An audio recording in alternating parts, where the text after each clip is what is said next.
Kahit umulan, umaraw, tinda lang ako. Para lang maasustusan kong pamilya ko.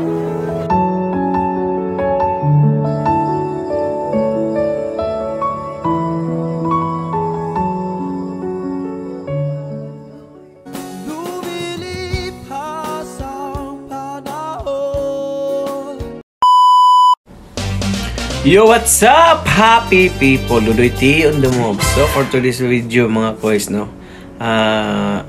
Dito po natin nakilala si Yormisco. Talaga, mga kois, no? Talaga, makabayan po talaga siya. Malaki talaga yung puso niya, no? Talagang, maawain po talaga siya sa ating mga kapwa Pilipino, mga kois, na nangailangan, mga kois, no? Talagang, kung paano ko po nakilala si Yormisco, siguro I think kayo din kung paano niyo siya nakilala.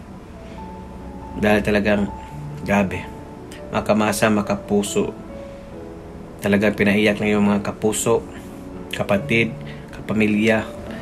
At bago po tayo mag-umpisa mga Esconians, mga kois, no, ay mayroon pong sinabi si Yormisco. Sabi niya, Ludoy T, send my regards sa lahat pong mga OFW nandyan sa Middle East o kahit saan man po kayong sulok ng mundo, hanggat napanood nyo, naririnig nyo po ito, ay send the regards po si Yormisco sa lahat sa atin, no? So, ganun po talaga magmahal si Yormisco, no? Yeah. Without a further ado, let's begin. Uusog tayo konti para di tayo makatraffic, ha? Tatay. Buhat! Teka. Buhat! Ang lalaki ng katawan ng Chaleco Boys, buhat! Buhat! Yeah! Naipit ka? Tay, dito ka sa kanan. Yan. Okay. Tay, pangalan? Elpidio Espinas. Mang Elpidio, kayo ba'y kamag-anak ni Presidente Elpidio Quirino? Hindi nyo rin inabot yun. Mang Elpidio, kayo ba'y may asawa? Mayroon. Buhay pa? Buhay. Ay, salamat sa Diyos. Meron kang mga anak? 2. May apo na? Mayroon. 4. Nag-aaral. Tay, kanina, paglapit ko sa iyo, may binulong ka sa akin. Sabi, 10 years ka na naglalako. 10 years. 10 years? 10 years na. Umulat, umaraw. Umulat. Ilang taon na kayo, Tay? 76. 76, 10 years na. Tay, pakita mo sa amin yung nilalako mo. Ito. Sanrio. Yan, mga clam, mga tali. Mga tali. Sa buhok. Sa buhok. Ito, mga hikaw-hikaw. Hikaw. Sanrio, ito tali rin sa buhok. Tay. Naubos ang puhunan. Naubos. Tay, alika rito, Mang Elpidio. Saan ka kumukuha niyan? Saan mo hinahango? Divisoria. Uy, Divisoria. Mura doon, ano? Tay, magkano puhunan mo isang kariton? Sana kung mayroon, 20. 20,000 ang puhunan mo. Ngayon naman, yung laman ng kariton mo, 20,000. Magkano naman ang kinikita mo araw-araw? Kung punong-puno yan, punong-puno. benta, 1,000. Ganun lang? Benta. Ibig sabihin, pag naubos yung 20,000, Prinsipe Sedi, makaka-1,000 siya. Hindi naman mauubos agad-agad yun. 20,000, 1,000? Oo. Maliit lang ang tubo. Tay, sa araw-araw, magkano kinikita mo na iuwi mo sa bahay? Mga 500. 500. Yung 500, yun yung tubo, o kasama na puhunan? Kasama na. Kasi napansin ko, parang pati puhunan nagagalaw mo. Nagagalaw. Pero kailangan kumain, ano? Kumain. Tay, sa bahay ninyo, ilan ang nagtatrabaho? Ako lang. May biyanan ako, 92. May biyanan pa kayo? 92. Talaga? Kayo pa po yung Ano nababantay pangalan doon? ng biyanan yung 92 years old? Ano pangalan ng biyanan yung 92 years old? Amada Sisante. Batiin mo. Amada Sisante. Ay, ang sweet naman. Ang asawa ko, Corazon Espinas. Espinas. Wow, Tay, ganda ng pangalan. Napansin ko, parang hirap kayo na-stroke ba kayo? Hindi. Malusog naman. Malusog. Pero Tay, mahirap tong ginagawa mo. Mainit, umuulan, kapon bumabagyo. Ngayon umaaraw. Tuloy lang ang tinda ko. Bakit? kailangan kumit. Kahit umulan, umaraw, tinda lang ako. Para lang maatustos. Kahit umulan, umaraw, tinda lang ako. Para lang maatustusan kong pamilya ko. Ganun lang ang hanap buhay.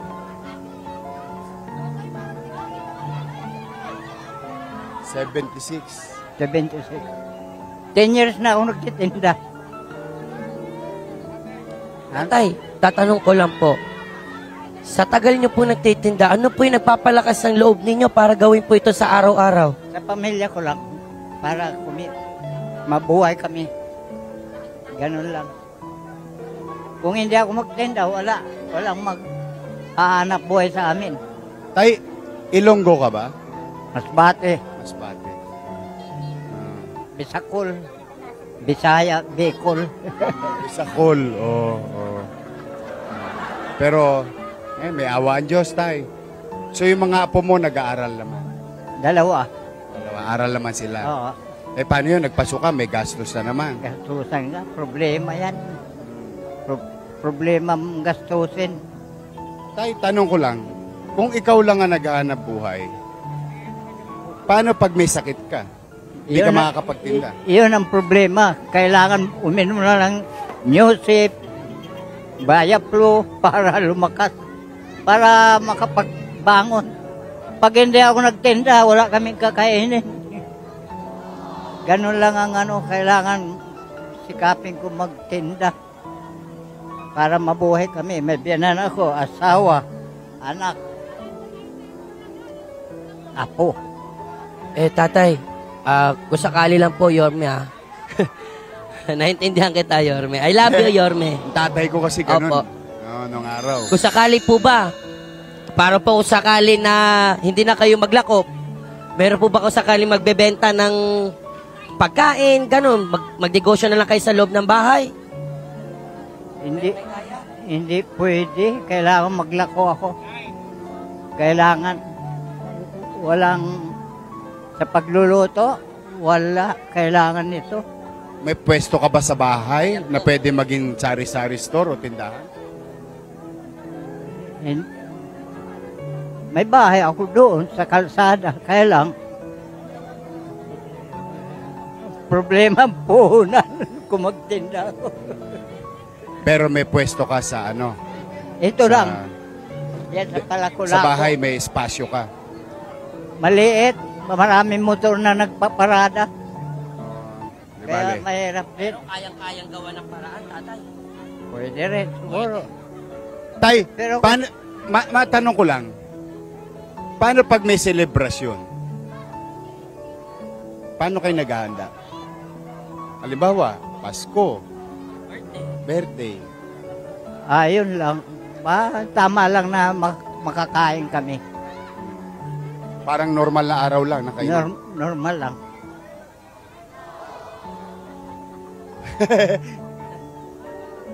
Parang sa amin lang, boy, nung araw. Tay,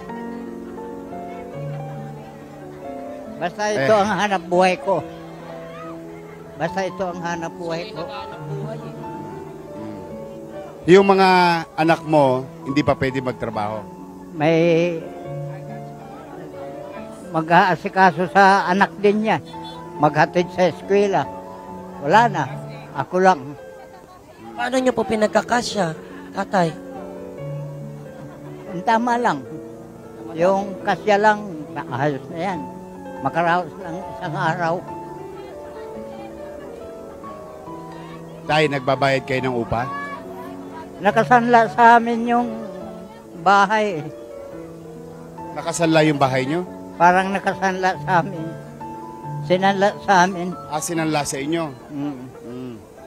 So, sa inyo yung bahay, hindi kayo nagbabayad ng upa? Hindi, kuryente lang. Kuryente lang. Magkano kuryente mo?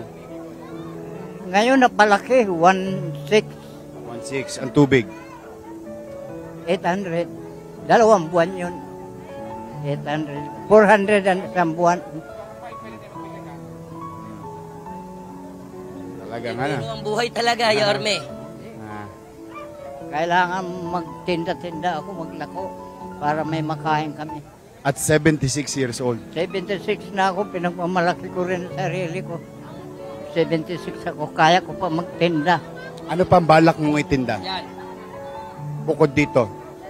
Wala na siguro dahil Masaya ka na sa ganito? masaya na ako dito. Kasi magaang. Kahit Magaan. paano yung paninda mo. Tulak-tulak lang ako. Basta maparami lang.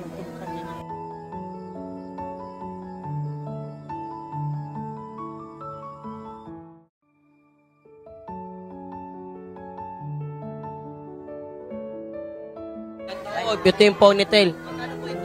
20 yan, tinda ko. Sa 20 po, magkano to sa inyo? Ang puhunan ko, 10. Tapos may mga sabon din si tatay. Ano to? Homemade po ba to, tatay? Hindi. May naglagay lang sa akin. Ito ang mga paninda. Karayom. In fairness dito, Karayom yan tayo, di ba? Yorme, gluta tawas. Ngayon lang ako Tawas. nakita ng ganito. Oo. Ito, sinulid. Sinulid. Sinulit. Sabi daw, uso daw yung gluta tawas para doon sa mga Grabe ka naman, ate. Walang pinanganak sa mundo na itong pangit. Ugali lang meron. Halika, tay. Maupo ka saglit. Maupo ka. Upo. Kahit umulan, umaraw, tinda lang ako. Para lang maatustusan kong pamilya ko.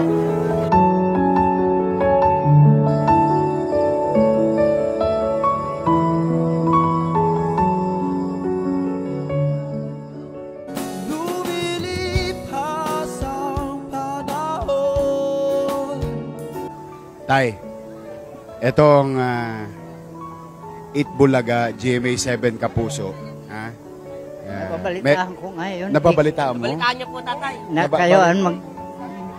kayo ang mamumuno dyan sa Itbulaga. Oh, talaga? Nabalitaan ko. Nabalitaan mo. Isang linggo na siguro ngayon. Talaga? Nabalitaan mo last week? Akalain mo ikaw na ngayon? Tatay, Di ba? tatay, Di ba? sasabihin lang po Di ba? namin sa inyo na, Nakakatuwa naman. Yorme, totoo po ang balita, tatay. Oo. Dahil ito na, magkakatotoo na yung nabalitaan mo. Ha? Si Sedi ang mamamahala ng Itbulaga. Mahirap ata yan. Ay, mabigat. Di kasi boy, naalala ko tatay ko eh. Opo. Yung tatay ko matanda na rin, nagtatrabaho pa sa pier. Yes po. Mahirap yung trabaho sa pier eh. Ah. Buhat doon. Mabigat ang mga binubuhat. Yeah. Oh. Naalala ko lang bigla tatay ko. Okay. Ngayon, Yorme, pasayahin na natin si tatay. Oh, tay. Ito na, tay ha. Una. Ikaw muna, boy. Sige po. Okay. Ang panimula, ang magbibigay po sa iyo, walang iba kundi si Chaleco Kokoy ng Bingo Plus!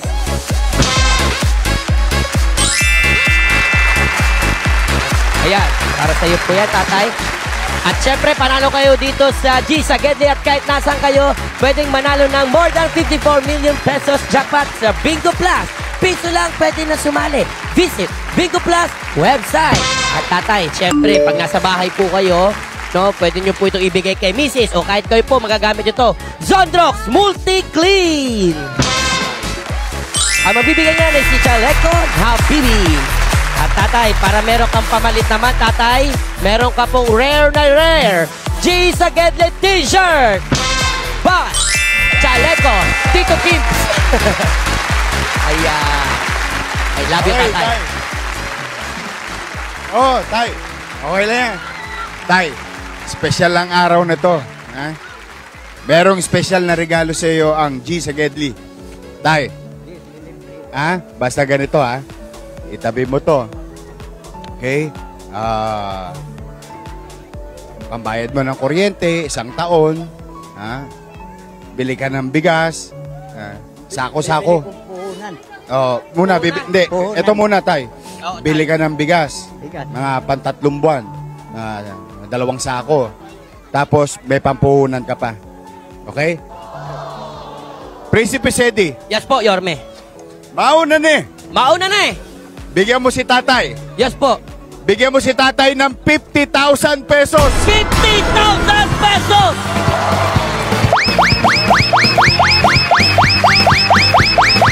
Ay, naman ka na din talaga. 50,000 pesos! 1, 2, 3, 4, 5,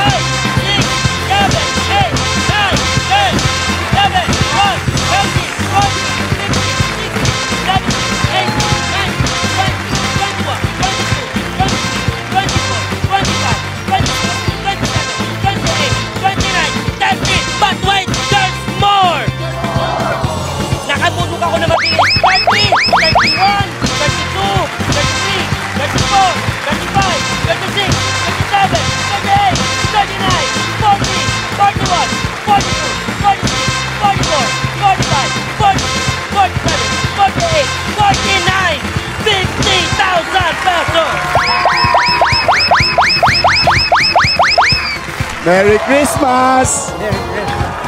Maga dumating ang Pasko. Bukas bibili ko na kagad ng paninda. Bukas paninda kagad. Linda. Punta ko din sa Korea bukas. Tapos bili ka ng Bili ka ng bigas. bigas, tatay. Dalawang Bigas. sako. Tabi mo na sa bahay. Para, tapos tabi mo yung pambayad ng kuryente. Ha? Tapos bili mo na regalo yung mga apo mo. Ha? Yung mga apo mo. Ha? Huwag mo kakalimutan. Masaya ka ba? Masaya. Anong masasabi mo sa Itbulaga? Maraming salamat sa Itbulaga Bago. Yorme, President, At sa Diyos. At sa Diyos. ang aking presidente. Di na yun tayo. Kalimutan mo na yun. Presidente sa Itbulaga. Masaya na pwede. ako dito. May tulong at saya. Happy na ako. Presidente ng Itbulaga, tatay. Yan ang president namin. Oo. Tay, happy ka ba? Happy. Magpasalamat ka sa Diyos, ha? Ha? Salamat sa Diyos. Oo. Sige. Dumating ang Itbulaga Bago. Yes. Bigyan ka sana ng Diyos ng lakas ng pangangatawan. Ha? Sana malakas pa ako. Oo. So yun nga mga kois na talagang hindi po talaga kinaya ni Yormesco dahil nga po ay alam naman po natin nga si Yormesco ay galing po yan sa mahirap at nakarelate po siya sa pinagdaanan po ng kanyang tatay na sa kanyang pinakamahal na father no na yung talagang alam niyo naman kung saan galing si Yormesco nung pagkakabataan niya, yung tatay niya nagtatrabaho sa may pier sa nagiging isang porter no. So talagang doon niya nakita siguro kung gaano kapsipag yung tatay ni Yormesco. Doon nakita po niya kay tatay no, ipidyo kung grabe talaga si tatay kahit may edad na. Talagang kumakayod pa rin at talagang hindi po talaga kinaya ni Yormesco at alam niyo naman, doon po natin nakilala si Yormesco sa matulungin, sa kanyang ugali na talagang mapagmahal sa kapwa, may puso talaga no, na talagang maunawain po o maawain po sa kapwa tao, sa kapwa po Pilipino. Yan po ang tatak na Yormesco Moreno. I'm sure na tayong po lahat po dyan po natin nakilala si Yormesco no. So kaya hanggang dulo po yung suporta natin ni Yormesco, wala pong bibitaw. Okay? Yun lang. Kaya kung bago naman po kayo sa aking YouTube channel, please follow, like, and share. At yung like and share nyo mga kois, malaking tulong po yun. No? Comment din, okay? So for now, I'm God Pilipinas. God first.